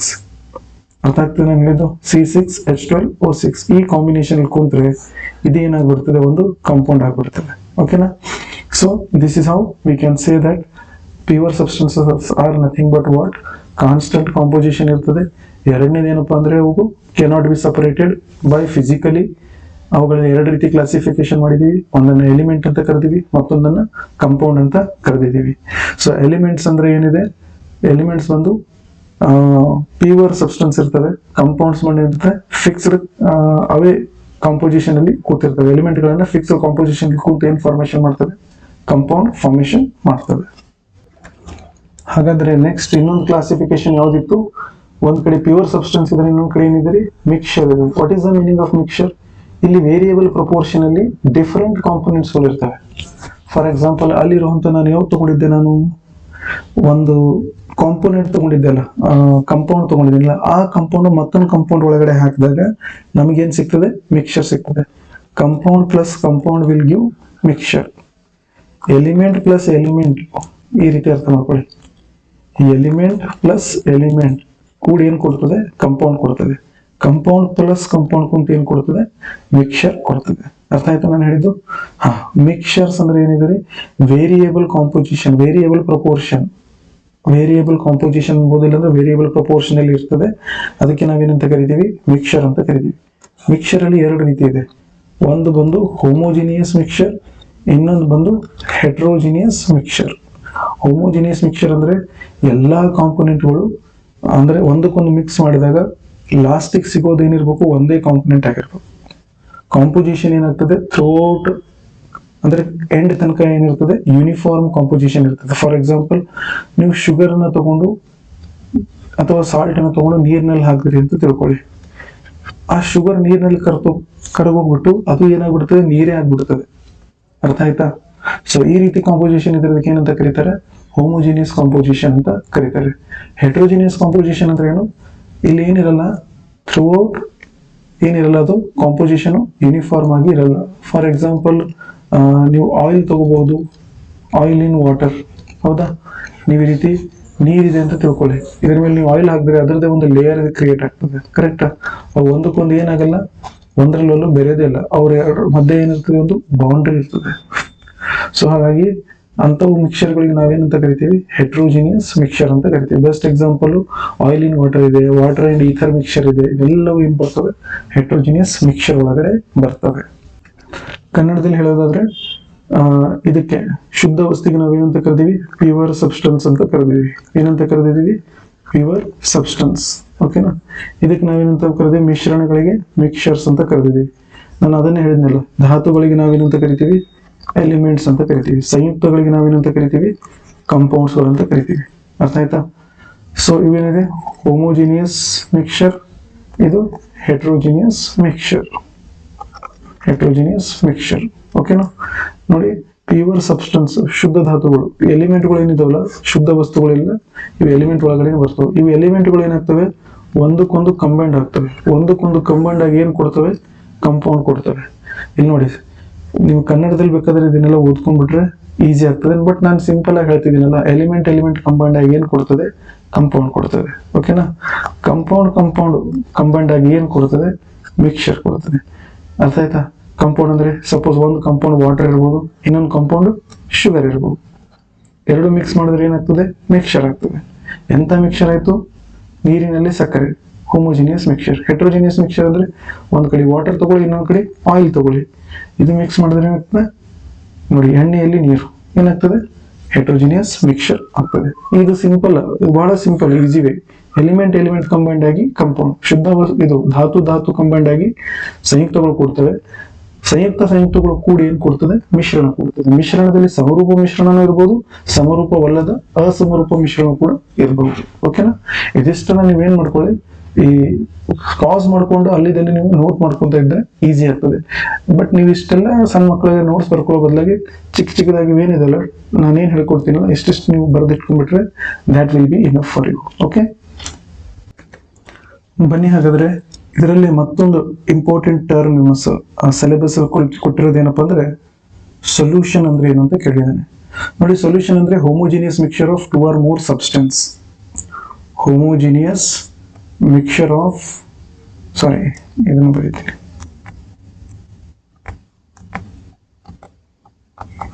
ಏನಂತ ಬರೀತೀರಿ, it is a homogeneous mixture of 2 or more substance. ಇದಕ್ಕೆ ಏನಂತ ಕರೀತಾರೆ, ಸೊಲ್ಯೂಷನ್ ಅಂತ ಕರೀತಾರೆ. ಕನ್ನಡದಲ್ಲಿ ಏನಿದೆ ಅಂದ್ರೆ ಇದು ಬಂದು ದ್ರಾವಣ ಅಂತ ಕರೀತಾರೆ.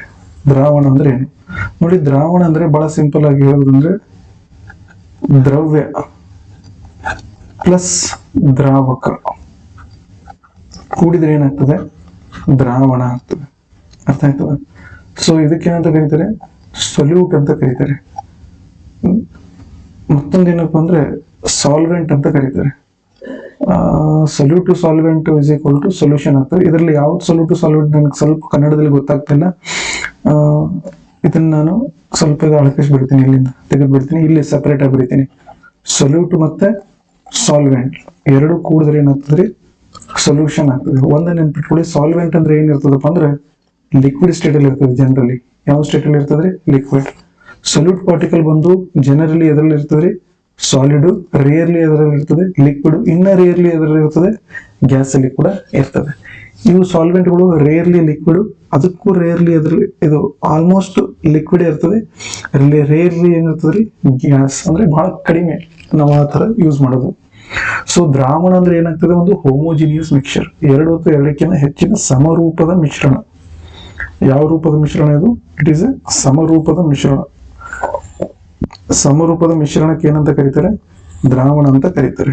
ಓಕೆನಾ, ದ್ರಾವಣದಲ್ಲಿ ಎಷ್ಟು, ಸಪೋಸ್ ಈಗ ಇದು ಲಿಕ್ವಿಡ್ ಅಲ್ಲಿ ಆಯ್ತು, ಒಂದ್ ವೇಳೆ ಸಾಲಿಡ್ ಅಲ್ಲಿ ಇದ್ರೆ ಏನಂತ ಕರಿತೀರಿ, ಮಿಕ್ಸ್ಚರ್ ಆಫ್ ಸಾಲಿಡ್ ಏನಂತ ಕರೀತಾರೆ, ಮಿಕ್ಸ್ಚರ್ ಆಫ್ ಸಾಲಿಡ್ ಇದ್ರೆ ಅದಕ್ಕೆ ಏನಂತ ಕರೀತಾರೆ, ಮಿಕ್ಸ್ಚರ್ ಆಫ್ ಸಾಲಿಡ್ಸ್ ಅನ್ನ ನಾವು ಯಾವ್ದು ಬಳಸ್ಕೋತೀವಿ, ಮೆಟಲ್ಸ್ ಬಳಸ್ಕೋತೀವಿ. ಯಾವ್ದು ಬಳಸ್ಕೋತೀವಿ, metals. So mixture of solids ಅಂದ್ರೆ ಮಿಕ್ಸ್ಚರ್ ಆಫ್ ಮೆಟಲ್ಸ್ ನಾವೇನಂತ ಕರಿತೀವಿ ಅಂದ್ರೆ ಅಲಾಯ್ ಅಂತ ಕರಿತೀವಿ. ಅಲಾಯಿಗೆ ಏನಂತ ಕರೀತಾರೆ, ಮಿಶ್ರ ಲೋಹ ಅಂತ ಕರೀತಾರೆ. ಏನಂತ ಕರೀತಾರೆ, ಮಿಶ್ರ ಲೋಹಗಳು. ಸೊ ಇದು ಘನರೂಪದ ದ್ರಾವಣಗಳ ಅಂದ್ರೆ ಘನರೂಪದ ದ್ರಾವಣಗಳು ಅಂದ್ರೆ ಮಿಕ್ಸ್ ಆಗಿರೋದು.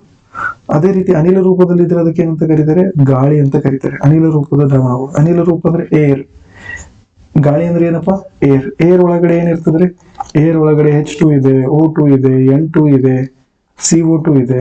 ಓಕೆನಾ, CO ಇದೆ, ಬಹಳಷ್ಟು ಇದಾವೆ. ಇವೆಲ್ಲ ಏರ್ ಅಂತ, ಇವೆಲ್ಲದ್ರ ಮಿಕ್ಸ್ಚರ್ ಇದೆ. ಎಲ್ಲದ್ರ ಮಿಕ್ಸ್ಚರ್ಗೆ ನಾವೇನಂತ ಕರಿತೀವಿ, ಗಾಳಿ ಅಂತ ಕರಿತೀವಿ. ಅನಿಲ ರೂಪದ ದ್ರಾವಣಗಳು. ಓಕೆನಾ, ಇವಿಷ್ಟು ನೆನ್ಪಿಟ್ಕೊಳ್ಳಿ.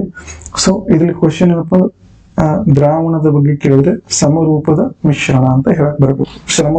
ಸಮರೂಪದ ಮಿಶ್ರಣಕ್ಕೆ ದ್ರಾವಣ ಅಂತ ಕರೀತಾರೆ. ಸಪೋಸ್ ಸಾಲಿಡ್ ಬಗ್ಗೆ ಕೇಳಿದ್ರೆ ನೀವೇನಾದ್ರೆ ಘನರೂಪದ ದ್ರಾವಣಗಳಿಗೆ ಏನಂತ ಕರೀತಾರೆ, ಮಿಶ್ರ ಲೋಹ ಅಂತ ಕರೀತಾರೆ. ಅನಿಲ ರೂಪದ ದ್ರಾವಣಗಳಿಗೆ ಏನಂತ ಕರೀತಾರೆ, ಗಾಳಿ ಅಂತ ಕರೀತಾರೆ. ಇದೆಷ್ಟು ನೆನ್ಪಿಟ್ಕೊಂಡ್ಬಿಡಿ. ಸೊ ಹಿಯರ್ ಇನ್ ಇಂಗ್ಲಿಷ್ ಅದನ್ನೇ ನಾನು ಹೇಳ್ತಾ ಇದ್ದೀನಿ. ಇಲ್ಲಿ ನೋಡಿ, alloys for the solid solution. Gaseous solution ಇದ್ರದಕ್ಕೆ ಏನಂತ ಕರೀತಾರೆ, ಏರ್ ಅಂತ ಕರೀತಾರೆ. ಓಕೆ, ಇನ್ನೊಂದು ಪಾಯಿಂಟ್ ಇಲ್ಲಿ ಅಲಾಯ್ಸ್ ಒಳಗಡೆ ಇಲ್ಲಿ ಕೊಟ್ಟಿದ್ದ ನೋಡಿ, ಸತು. ಬ್ರಾಸ್ ಅಂದ್ರೆ ಏನು ಗೊತ್ತಾ, ಸತು. ಬ್ರಾಸ್ ಅಂದ್ರೆ ಏನು, ಸತು. ಕನ್ನಡದಲ್ಲಿ ಏನಂತ ಕರೀತಾರೆ, ಅದಕ್ಕೆ ಸತು ಅಂತ ಕರೀತಾರೆ. ಸತು ಇದು ಎದುರು ಮಿಕ್ಸ್ಚರ್ ಇದೆ ರೀ, 30% of zinc, 70% of copper. 30% of zinc, 70% of copper ಅಂತ ನೆನ್ಪಿಟ್ಕೊಳ್ಳಿ. ಯಾಕಂದ್ರೆ ಈ ರೀತಿ ಎಲ್ಲೆಲ್ಲಿ ನಿಮಗ ಮೋರ್ ಟು ನೋ, ಹೆಚ್ಚಿನ ಜ್ಞಾನ ಅಂತೇಳಿ ಕೊಟ್ಟಿರ್ತಾನಲ್ಲ, ಅಂತವೆಲ್ಲ ನೀವೇನ್ ಮಾಡ್ಬೇಕು, ಸ್ವಲ್ಪ ಜಾಸ್ತಿ ಪಾಯಿಂಟ್ ಔಟ್ ಮಾಡಿ ಟಿಕ್ ಹಾಕಿ ಇಟ್ಕೊಂಡ್ಬಿಡ್ಬೇಕು. ಯಾಕಂದ್ರೆ ಇದರಲ್ಲಿಂದ ಕ್ವಶನ್ಸ್ಗಳು ನಿಮ್ಗೆ ಎಲ್ಲಿ ಬರ್ತವೆ, ಅಪಿಯರ್ ಆಗ್ತಾ ಇರ್ತವೆ. ಸೊ ಬ್ರಾಸ್, ದಿಸ್ ಒನ್ ಇಲ್ಲಿ ಹಿಡ್ಕೊಂಡು ಇಲ್ಲಿ ತನಕ ಇದೆಷ್ಟು ಪಾಯಿಂಟ್ ನೆನ್ಪಿಟ್ಕೊಳ್ಳಿ. ಓಕೆ, ಸೊ ಇದೇನಿದೆ ರೀ, ಇದೊಂದು ಅಲಾಯ್ ಇದೆ, ಸತು ಏನಿದೆ ಅಲ್ಲ ಎದರಿಂದ ಮಾಡಲ್ಪಟ್ಟಿದೆ, ಒಂದು ಜಿಂಕ್ ಇಂದ ಮಾಡಲ್ಪಟ್ಟಿದೆ, ಮತ್ತೆ ಅಲ್ಯೂಮಿನಿಯಂ ಕಾಪರ್ ಇಂದ ಮಾಡಲ್ಪಟ್ಟಿದೆ. ಅರ್ಥ ಆಯ್ತಾ? ಸೊ 70% ಇದು, 30% ಇದು. ಯಾವುದು? Zinc 30%, copper 70%. ಇಲ್ಲಿ ನೋಡಿ, ಈ ಚಾಪ್ಟರ್ ಅಲ್ಲಿ ಅದನ್ನೇ ಹೇಳಿದೆ ನೋಡಿ, ಮಾಸ್ ಪರ್ಸೆಂಟೇಜ್ ಬಗ್ಗೆ ಕೂಡ ಮಾತಾಡಿದ್ದಾನೆ. ಒಂದು ವಿಷಯ ಗೊತ್ತಿರ್ಬೋದು, ನಾನು ಸ್ಟಾರ್ಟಿಂಗ್ ಅಲ್ಲಿ ಇದ್ರ ಮೇಲೆ ನಾನು ಪ್ರಾಬ್ಲಮ್ಸ್ ಮಾಡಿಸಿದ್ದೀನಿ ಮಾಸ್ ಪರ್ಸೆಂಟೇಜ್ ಮೇಲೆ. ಇವೆಲ್ಲ ಏನಿದೆ ರೀ, ಮಾಸ್ ಪರ್ಸೆಂಟೇಜ್ ಆಗಲಿ ವಾಲ್ಯೂಮ್ ಪರ್ಸೆಂಟೇಜ್ ಆಗಲಿ ಏನ್ ಇಂಡಿಕೇಟ್ ಮಾಡ್ತದೆ, ಇವು ಫಾರ್ಮುಲಾಗಳು ನೆನ್ಪಿಟ್ಕೊಳ್ಳಿ. ಓಕೆನಾ? So mass of the solute divided by mass of the solution into 100, mass of the solute divided by volume of the solution into 100. Volume percentage ಕಂಡುಹಿಡಿಯಲಿಕ್ಕೆ ಇದು ಫಾರ್ಮುಲಾ, ಮಾಸ್ ಪರ್ಸೆಂಟೇಜ್ ಕಂಡುಹಿಡಿಯಲಿಕ್ಕೆ ಇದು ಫಾರ್ಮುಲಾ. ಆಲ್ರೆಡಿ ಇದ್ರ ಮೇಲೆ ನಾನು ಸ್ಟಾರ್ಟಿಂಗ್ ವಿಡಿಯೋದಲ್ಲಿ problems ಮಾಡಿಸಿದ್ದೀನಿ ಅಲ್ವಾ? So ಎಲ್ಲ ಏನ್ ಇಂಡಿಕೇಟ್ ಮಾಡ್ತದೆ? ಕಾನ್ಸಂಟ್ರೇಷನ್ ಇಂಡಿಕೇಟ್ ಮಾಡ್ತದೆ. ಏನ್ ಇಂಡಿಕೇಟ್ ಮಾಡ್ತದೆ? ಕಾನ್ಸಂಟ್ರೇಷನ್. ಸೊ ಸೊಲ್ಯೂಷನ್ ಒಳಗಡೆ ಸೊಲ್ಯೂಟ್ ಪರ್ಸೆಂಟೇಜ್ ಹೆಚ್ಚಿಗಿದ್ದು ಸಾಲ್ವೆಂಟ್ ಪರ್ಸೆಂಟೇಜ್ ಕಡಿಮೆ ಇದ್ರೆ ಅದಕ್ಕೇನಂತ ಕರಿತೀರಿ? ಕಾನ್ಸಂಟ್ರೇಟೆಡ್ ಅಂತ ಕರೀತಾರೆ. ಏನಂತ ಕರೀತಾರೆ? ಕಾನ್ಸಂಟ್ರೇಟೆಡ್. ಒಂದ್ ವೇಳೆ ಇದ್ರ ಉಲ್ಟಾ ಅಂದ್ರೆ ಸೊಲ್ಯೂಟ್ ಕಡಿಮೆ ಆಗಿ ಸಾಲ್ವೆಂಟ್ ಹೆಚ್ಚಿಗಾದ್ರೆ ಇದಕ್ಕೆ ಕಾನ್ಸಂಟ್ರೇಟೆಡ್ ಅಂತ ಕರೆದ್ರೆ ಇದಕ್ಕೆ ಏನಂತ ಕರಿತೀರಿ? ಡೈಲ್ಯೂಟೆಡ್ ಸೊಲ್ಯೂಷನ್ ಅಂತ ಕರೀತಾರೆ. ಏನಂತ ಕರೀತಾರೆ? Diluted solution.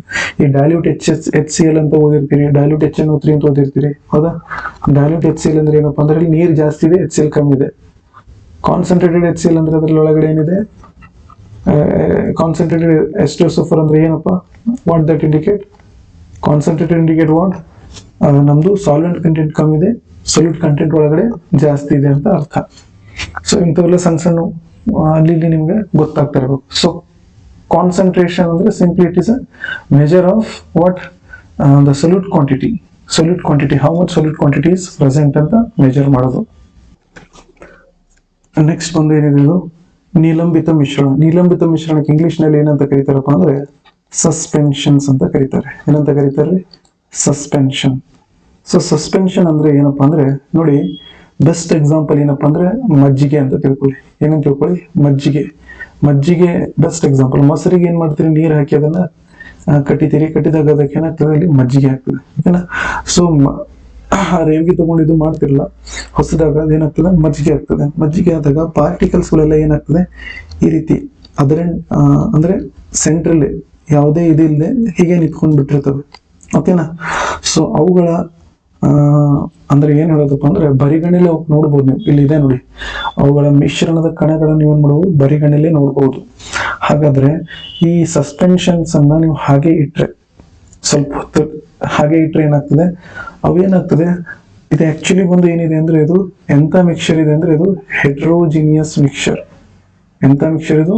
ಈ ಹೆಟ್ರೋಜಿನಿಯಸ್ ಮಿಕ್ಸರ್. ಅರ್ಥ ಆಯ್ತಾ? ಅಸಮರೂಪದ ಮಿಶ್ರಣ. ಅಸಮರೂಪದ ಮಿಶ್ರಣ ಮತ್ತೆ ಸಮರೂಪದಲ್ಲಿ ಮಾಡ್ಬೇಕಂದ್ರೆ ಏನ್ ಮಾಡ್ಬೇಕು? ಇದಕ್ಕೆ ಡಿಸ್ಟರ್ಬೆನ್ಸ್ ಮಾಡಲ್ ಹಾಗೆ ಇಟ್ರೆ ಒಂದ್ ಅರ್ಧ ತಾಸವರೆಗೆ ಅದು ಮತ್ತೇನಾಗ್ತದೆ? ಸಮರೂಪ ಮಿಶ್ರಣ ಹಾಗೆ ಅಸ್ಥಿರ ಇದ್ದದ್ದು ಸ್ಥಿರವಾಗಿ ನಿಂತ್ಕೊಂಡ್ಬಿಡ್ತದೆ. ಸೊ ಎಲ್ಲ ತಳದಲ್ಲಿ ಹೋಗಿ ಸಂಗ್ರಹಣೆ ಆಗ್ತದೆ. ತಳದಲ್ಲಿ ಹೋಗಿ ಸಂಗ್ರಹಣೆ ಆದಾಗ ನೀವು ಅಲ್ಲಿ ನೋಡಬಹುದು.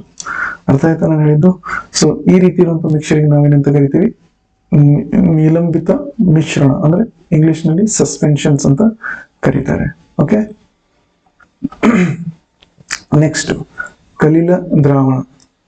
What is the meaning of this ಕಲಿಲ ದ್ರಾವಣ?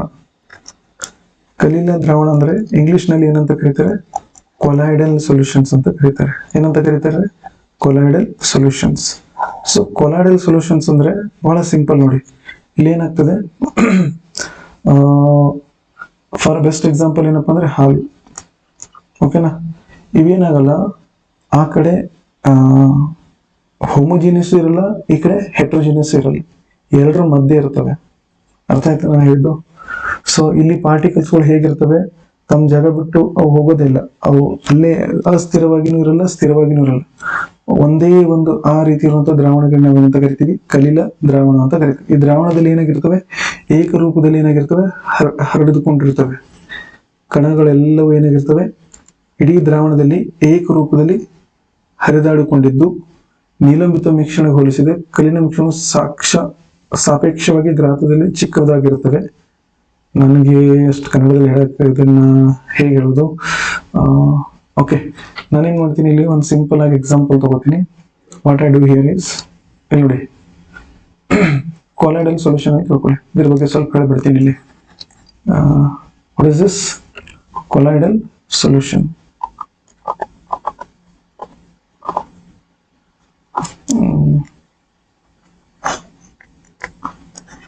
ಕೊಲಾಯ್ಡಲ್ ಸೊಲ್ಯೂಷನ್, ಕೊಲಾಯ್ಡಲ್ ಪಾರ್ಟಿಕಲ್ಸ್ಗಳ ಬಗ್ಗೆ ಮಾತಾಡ್ತಾ ಇದ್ದೀನಿ. ಕೊಲಾಯ್ಡಲ್ ಪಾರ್ಟಿಕಲ್ಸ್ಗಳಂದ್ರೆ ಏನಪ್ಪಾ ಅಂದ್ರೆ 1 ನ್ಯಾನೋಮೀಟರ್ ಹಿಡ್ಕೊಂಡು, ಅರ್ಥ ಆಗ್ತದೆ ನಾನು ಹೇಳಿದ್ದು?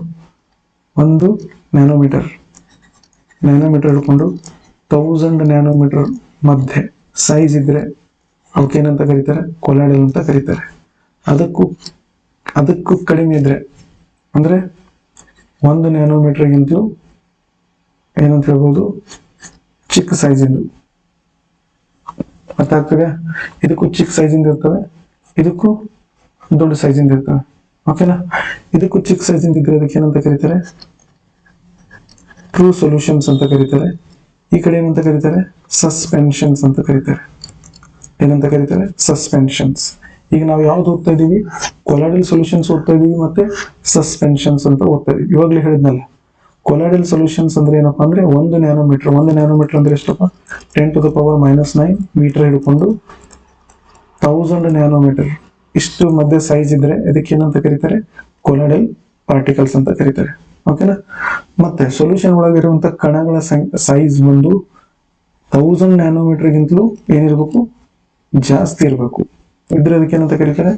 ಸಸ್ಪೆನ್ಷನ್ಸ್ ಅಂತ ಕರೀತಾರೆ. ಇದಕ್ಕೂ ಕಡಿಮೆ ಇದ್ರದಕ್ಕೆ ಏನಂತ ಕರೀತಾರೆ? ಟ್ರೂ ಸೊಲ್ಯೂಷನ್ಸ್ ಅಂತ ಕರೀತಾರೆ.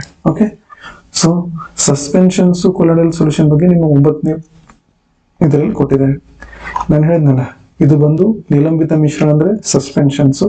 ಸಸ್ಪೆನ್ಷನ್ ಸೈಜ್ ಎಷ್ಟಿದೆ? ಸೈಜ್ ಮೇಲೆ ಬರುತ್ತೆ ಇಲ್ಲ ಗೊತ್ತಿಲ್ಲ ಕ್ವಶನ್, ಯಾಕಂದ್ರೆ PUC ಒಳಗಡೆ ಇದೆ. ಸೊ 1 ನ್ಯಾನೋಮೀಟರ್ 1000 ನ್ಯಾನೋಮೀಟರ್ಗಿಂತಲೂ ಜಾಸ್ತಿ ಏನಂತ ಬರೀತೀನಿ ಇಲ್ಲಿ? 1000 ನ್ಯಾನೋಮೀಟರ್ಗಿಂತಲೂ ಜಾಸ್ತಿ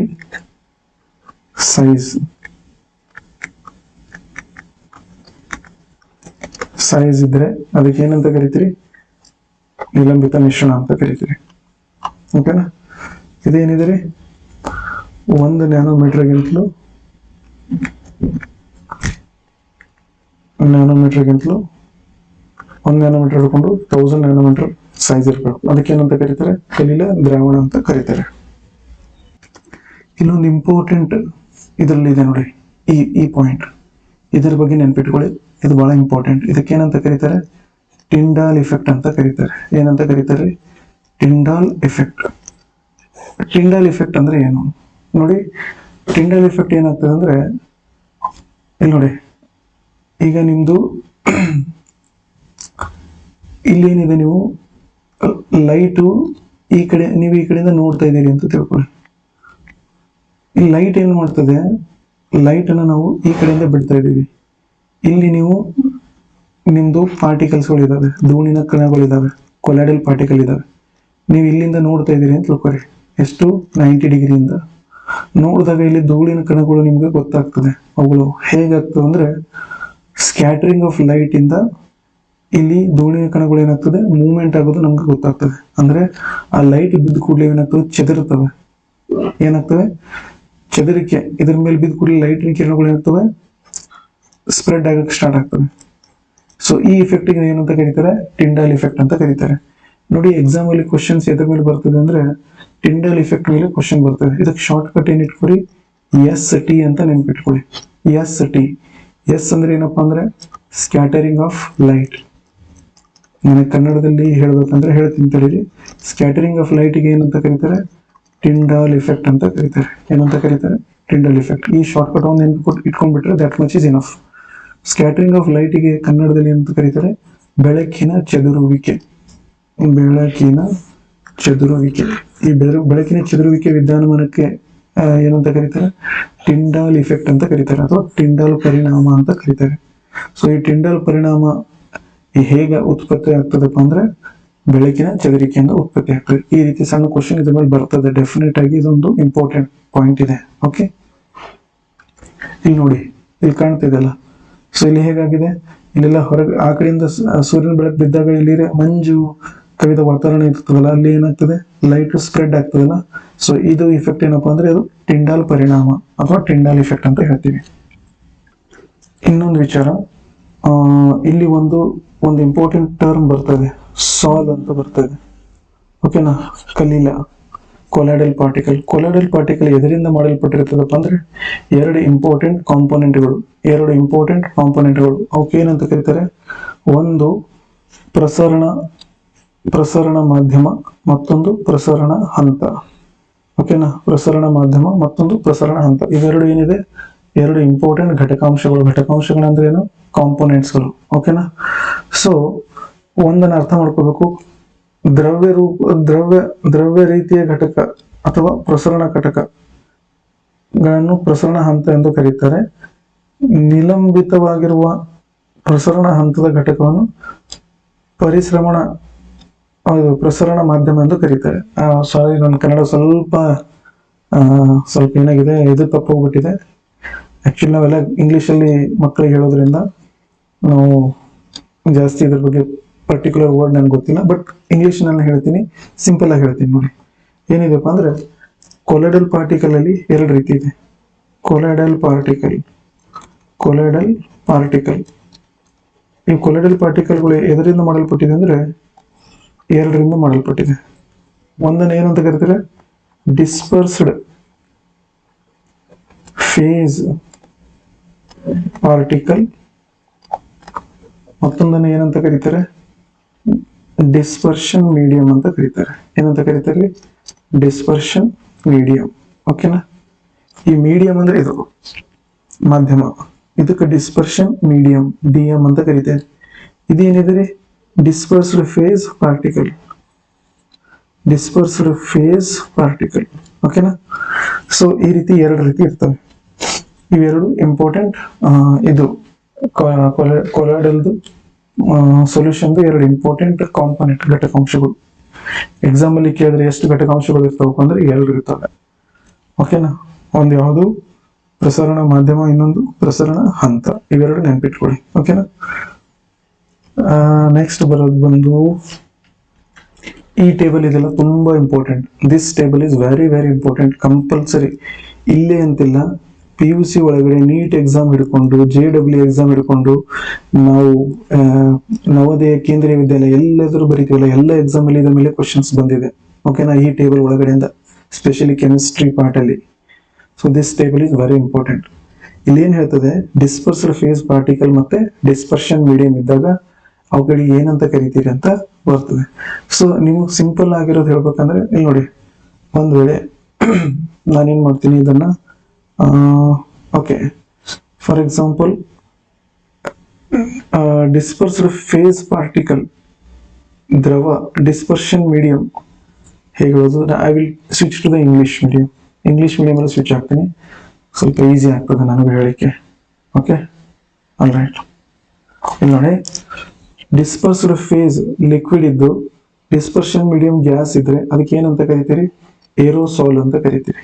ಏರೋಸಾಲ್ ಬೆಸ್ಟ್ ಎಕ್ಸಾಂಪಲ್ ಯಾವ್ದಪ್ಪ ಅಂದ್ರೆ ಸ್ಮಾಗ್. ಇದು ಮಾರ್ನಿಂಗ್ ಅಲ್ಲಿ ಬರುತ್ತಲ್ಲ, ಫಾಗ್, ಕ್ಲೌಡ್, ಮಿಸ್ಟ್, ಇದೆಲ್ಲ ಬೆಸ್ಟ್ ಎಕ್ಸಾಂಪಲ್ ಅದ್ರದ್ದು. ಸಾಲಿಡ್ ಲಿಕ್ವಿಡ್ ಮಿಕ್ಸ್ ಆದ್ರೆ ಏನ್ ಕೊಡ್ತದೆ, ಸ್ಮೋಕ್, ಹೊಗೆ ಕೊಡ್ತಲ್ಲ, ಗಾಡಿಗಳಿಂದ ಬಿಡುವಂತ ಹೊಗೆಗಳು, ಅದಕ್ಕೆ ಏನಂತ ಕರೀತಾರೆ, ಏರೋಸಾಲ್ ಅಂತ ಕರೀತಾರೆ. ಆ ನಂತರ ಗ್ಯಾಸ್ ಮತ್ತು ಲಿಕ್ವಿಡ್ ಕೂಡಿ ಏನ್ ಮಾಡ್ತದೆ, ಫೋಮ್ ಅಂದ್ರೆ ಬುರುಗು. ಬೆಸ್ಟ್ ಎಕ್ಸಾಂಪಲ್ ಯಾವ, ಶೇವಿಂಗ್ ಕ್ರೀಮ್ ಇರ್ಬೋದು, ಹಾಲಿನ ಬುರುಗು ಇರ್ಬೋದು, ಎಲ್ಲ ಬುರುಗು. ಲಿಕ್ವಿಡ್ ಕುಂತ್ರೆ ಏನಾಗ್ತದೆ, ಎಮಲ್ಷನ್. ಬೆಸ್ಟ್ ಎಕ್ಸಾಂಪಲ್ ಮಿಲ್ಕ್ ಇದೆ.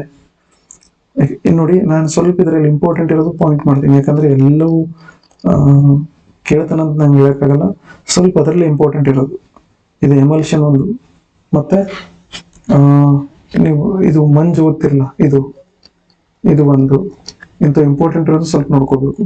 ಮತ್ತೆ ಜೆಲ್, ಲಿಕ್ವಿಡ್ ಸಾಲಿಡ್ ಕೂಡಿದ್ರೆ ಏನ್ ಫಾರ್ಮೇಶನ್ ಆಗ್ತದೆ, ಜೆಲ್ ಫಾರ್ಮೇಶನ್ ಆಗ್ತದೆ. ಜೆಲ್ಲಿಗೆ ಬೆಸ್ಟ್ ಎಕ್ಸಾಂಪಲ್ ಯಾವುದು, ಬಟರ್ ಇದೆ, ಟೂತ್ ಪೇಸ್ಟ್ ಇದೆಯಲ್ಲ ಅದನ್ನು ಕೂಡ ಜೆಲ್ಲೇ.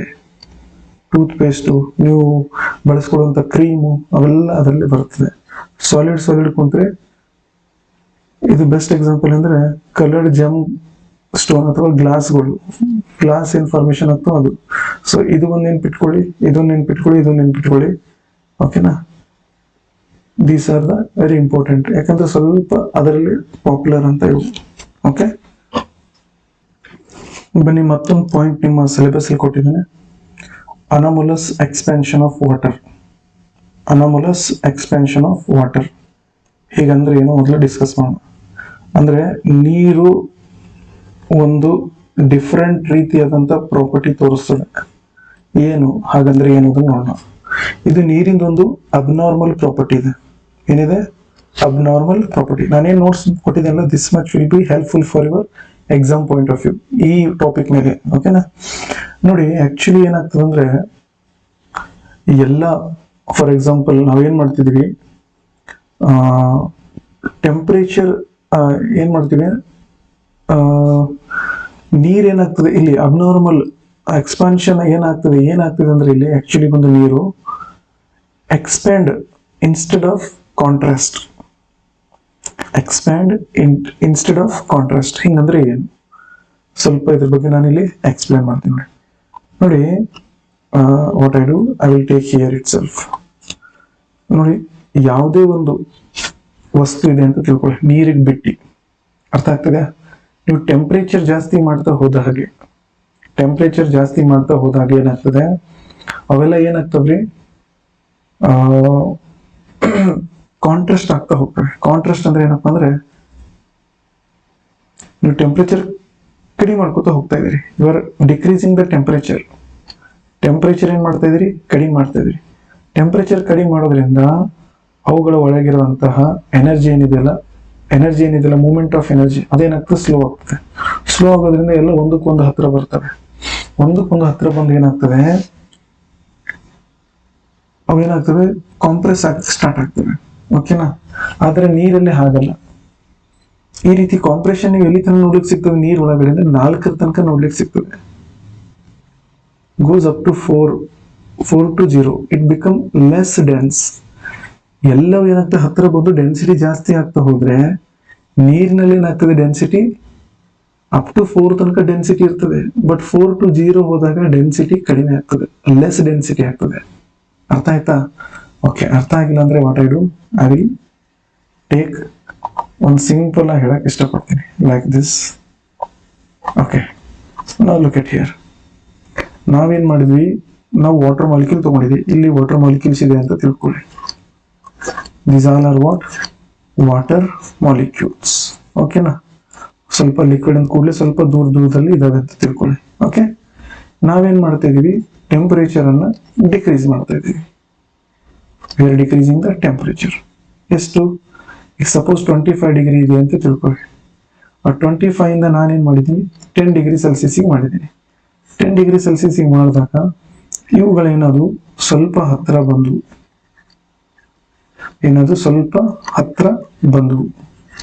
ಓಕೆನಾ? ಸೊ ಇಷ್ಟು ದೂರ ಇದು. ಓಕೆ, ಇಲ್ಲಿ ಬೇಡ ಬಿಡಿ, ಇಲ್ಲಿ ಹತ್ರ ಬಂದು ಇನ್ನ ಟೆಂಪರೇಚರ್ ನಾನು ಏನ್ ಮಾಡ್ತಾ ಇದ್ದೀನಿ, ಡಿಕ್ರೀಸ್ ಮಾಡ್ತಾ ಇದ್ದೀನಿ. ಇಲ್ಲಿ 10 ಡಿಗ್ರಿ ಹಿಡ್ಕೊಂಡು 4 ಡಿಗ್ರಿ ತನಕ ಇವು ಮತ್ತೆ ತುಂಬಾ ಹತ್ರ ಬಂದು ಓಕೆನಾ? ಇಲ್ಲಿ ತನಕ ಏನಾಗ್ತಾ ಇತ್ತು, ನೀರು ಬಂದು ಕಾಂಟ್ರಾಸ್ಟ್ ಆಗ್ತಾ ಇತ್ತು. ಕಾಂಟ್ರಾಸ್ಟ್ ಅಂದ್ರೆ ಕಾಂಪ್ರೆಸ್ ಆಗ್ತಾ ಇದೆ ಅಂತ ತಿಳ್ಕೊಳ್ಳಿ. ಅಂದ್ರೆ ಬಹಳ ಹತ್ರ ಬರ್ತಾ ಇದೆ. ಬಟ್ ಯಾವಾಗ ನಾನು 4 ಡಿಗ್ರಿ ಸೆಲ್ಸಿಯಸ್ ಇಂದ 0 ಡಿಗ್ರಿ ಸೆಲ್ಸಿಯಸ್ ಹೋಗ್ತೀನಿಲ್ಲ, ಅಲ್ಲಿ ಇನ್ನ ಹತ್ರ ಹೋಗೋದ್ ಬಿಟ್ಟು ಅಲ್ಲಿ ಏನಾಗ್ತದೆ, ಎಕ್ಸ್ಪೆನ್ಷನ್ ತೋರಿಸ್ತದೆ. ಮತ್ತೆ ಏನ್ ತೋರಿಸ್ತಾ ಇದೆ ರೀ? ಎಕ್ಸ್ಪೆನ್ಷನ್. ಸೈಜ್ ಅಲ್ಲಿ ಏನ್ ತೋರಿಸ್ತದೆ? ಎಕ್ಸ್ಪೆನ್ಷನ್ ತೋರಿಸ್ತಾ ಇದೆ. ಅರ್ಥ ಆಯ್ತಾ? ಯಾಕೆ ಈ ರೀತಿ ತೋರಿಸ್ತಾ ಇದೆ ಅನ್ನೋದನ್ನ ನಾವು ನೋಡ್ಬೇಕಾಗಿದೆ. ಓಕೆನಾ? ಇಲ್ಲಿ ಏನಾಗ್ತಾ ಇದೆ, it become less dense. The density become less and it freezes because the molecule of water is fully open. ಇದೇನ್ ಮಾಡ್ತದೆ, ಇದು ಫಾರ್ಮೇಶನ್ ಮಾಡ್ತದೆ. ಎಂತ ಕ್ರಿಸ್ಟಲ್ ಫಾರ್ಮೇಶನ್ ಮಾಡ್ತದೆ? Open crystal system formation in solid form. ಅಂದ್ರೆ ಇಲ್ಲಿ ಏನಾಗ್ತದೆ, ನಮ್ದು ವಾಟರ್ ಮಾಲಿಕ್ಯೂಲ್ ಇದೆ ಅಂತ ತಿಳ್ಕೊಳ್ಳಿ. ವಾಟರ್ ಮಾಲಿಕ್ಯೂಲ್, ಈ ವಾಟರ್ ಮಾಲಿಕ್ಯೂಲು ಈ ರೀತಿ ಇಲ್ಲಿ ಏನ್ ಮಾಡ್ತಾ ಇದೆ, ಹೈಡ್ರೋಜನ್ ಬಾಂಡ್ ಮುಖಾಂತರ ಕ್ರಿಸ್ಟಲ್ ಫಾರ್ಮೇಶನ್ ಮಾಡ್ತಾ ಇದೆ. ಇಲ್ಲಿ ಕಾಣ್ತಾ ಇದೆ ಕ್ರಿಸ್ಟಲ್. ಆ ಕ್ರಿಸ್ಟಲ್ ಫಾರ್ಮೇಶನ್ ಮಾಡೋದ್ರಿಂದ ಒಳಗಡೆ ಹಾಲೋ ಸ್ಪೇಸ್ ಕ್ರಿಯೇಟ್ ಆಗ್ತಾ ಇದೆ. ಏನ್ ಕ್ರಿಯೇಟ್ ಆಗ್ತದೆ? ಹಾಲೋ ಸ್ಪೇಸ್. ಹಾಲೋ ಸ್ಪೇಸ್ ಅಂದ್ರೆ ಒಳಗಡೆ ಖಾಲಿ ಜಾಗಗಳು ಕ್ರಿಯೇಟ್ ಆಗ್ತದೆ. ಆ ಖಾಲಿ ಜಾಗ ಕ್ರಿಯೇಟ್ ಆಗೋದ್ರಿಂದ ಅಲ್ಲಿ ಏನಾಗ್ತದೆ? ಎಕ್ಸ್ಪ್ಯಾನ್ಷನ್ ಆಗ್ತದೆ. ಹೀಗಾಗಿ ಇಲ್ಲಿ ಏನಾಗ್ತದೆ, ಸಾಲಿಡ್ ಫಾರ್ಮಿಗೆ ಹೋದಾಗ ನಮಗೆ ಅಲ್ಲಿ ಏನಾಗ್ಬೇಕು? ವಾಲ್ಯೂಮ್ ಕಡಿಮೆ ಆಗ್ಬೇಕಲ್ಲ, ಉಲ್ಟಾ ಏನಾಗ್ತದೆ? ಜಾಸ್ತಿ ಆಗ್ತದೆ. ಅದಕ್ಕೆ ನೋಡಿ, ನೀವು ಐಸ್ ಅಲ್ಲಿ ನೀರು ಹಾಕಿದ ಕೂಡಲೇ ಐಸ್ ನಿಮ್ಮ ಮನೆಯಲ್ಲಿ ಐಸ್ ಕ್ರೀಮ್ ಮಾಡಿದಿರಿ ಅಂತ ತಿಳ್ಕೊಳ್ಳಿ, ಒಂದು ಗ್ಲಾಸ್ ಅಲ್ಲಿ ನೀರ್ ಹಾಕಿದ ಕೂಡಲೇ ಇದು ಐಸ್ ಒಳಗಡೆ ಒಡೆದು ನೀರು ಒಳಗಡೆ ಹೋಗಿ ಲಾಸ್ಟಿಗೆ ವಾಲ್ಯೂಮ್ ಏನಾಗ್ತದೆ? ಕಡಿಮೆ ಆಗ್ತದೆ. ಹೌದಾ? ಯಾಕೆ ಆ ರೀತಿ ಅಂದ್ರೆ ಇಲ್ಲಿದಾವಲ್ಲ ಇವೆಲ್ಲ ಹೈಡ್ರೋಜನ್ ಬಾಂಡ್ಗಳು ಎಲ್ಲ ಬ್ರೇಕ್ ಡೌನ್ ಆಗಿ ಒಳಗಡೆ ವಾಟರ್ ಹೋಗ್ಲಿಕ್ಕೆ ಸ್ಟಾರ್ಟ್ ಆಗ್ತದೆ. ಅರ್ಥ ಆಯ್ತಾ? ಸೊ ಹೀಗಾಗಿ ಮತ್ತೆ ವಾಟರ್ ಮಾಲಿಕ್ಯೂಲ್ ಏನಾಗ್ತದೆ? ಸಪರೇಟ್ ಆಗಿ ವಾಲ್ಯೂಮ್ ಡೌನ್ ಆಗ್ತದೆ. ಈ ರೀತಿ ಇರುವಂತ ಪ್ರಾಪರ್ಟಿ ನಾವೇನಂತ ಕರಿತೀವಿ? ಅಬ್ನಾರ್ಮಲ್ ಪ್ರಾಪರ್ಟಿ ಅಥವಾ ಅನಾಮಲಸ್ ಎಕ್ಸ್ಪಾನ್ಷನ್ ಆಫ್ ವಾಟರ್ ಅಂತ ಕರಿತೀವಿ. ಓಕೆನಾ?